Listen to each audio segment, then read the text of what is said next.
कोई काम यदि ज़्यादा आसान हो तो हम उसको प्राथमिकता नहीं देते हैं। जबकि वो हमारे आस-पास ही है, हम उस छोटे से उपाय को कर लें तो हम बड़ी से बड़ी समस्या से चुटकियों में या कह सकता हूँ आसानी से हम निपट सकते हैं। आज मैं आपका ध्यान दिलाना चाह रहा हूँ, आप भी जानते हैं उसकी पावर को, पर आप शायद मानते नहीं हैं। आप यदि किसी ऐसी मुसीबत में हैं जिसका आप समाधान चाहते हैं, निश्चित रूप से समाधान चाहते हैं, उसके बिना आपका काम हो ही नहीं सकता और वो एक शुभ कार्य है। तो आप एक अखंड दीपक का सहारा ले सकते हैं। आप किसी भी शुभ मुहूर्त में अपनी सांसों को अपने अंदर भरकर एक दीपक जलाइए इस इच्छा के साथ जो इच्छा आप पूरी करना चाहते हैं और उस दीपक की रक्षा कीजिए, उस दीपक को निरंतर जलने दीजिए। देखिए आपके काम कैसे बनता है। इस उपाय को एक बार आप करके देखिए, आपका विश्वास बन जाएगा कि हाँ, ब्रह्मांड में ताकत है आपको सपोर्ट करने की। आप कभी-कभी इतने थक जाते हैं, इतने निराश हो जाते हैं, आपको ऐसा लगता है इस ब्रह्मांड में आप अकेले हैं, कोई आपका सुनने वाला ही नहीं है।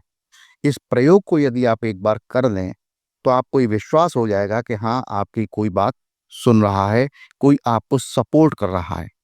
इस बात का भी ध्यान रखें कि यदि आप कोई ऐसा कार्य कर रहे हैं जिससे समाज को नुकसान पहुंच रहा है, किसी व्यक्ति विशेष को नुकसान पहुंच रहा है, तो वो काम आपका नहीं हो पाएगा।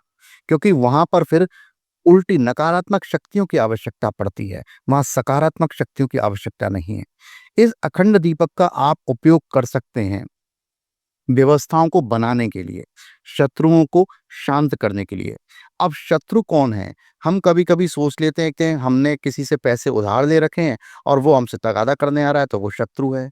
नहीं, वो शत्रु नहीं है। जो व्यक्ति अपने पैसे माँगने आ रहा है वो शत्रु नहीं है।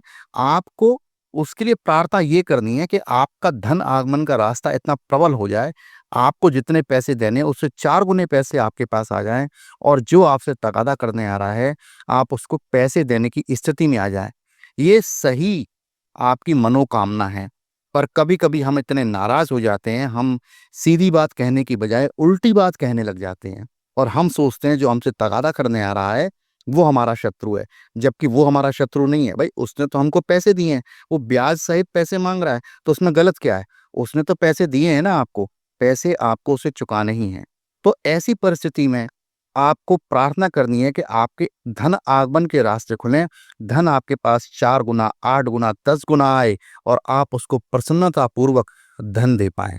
आपको मेरा ये विचार कैसा लगा? कमेंट में ज़रूर बताएँ।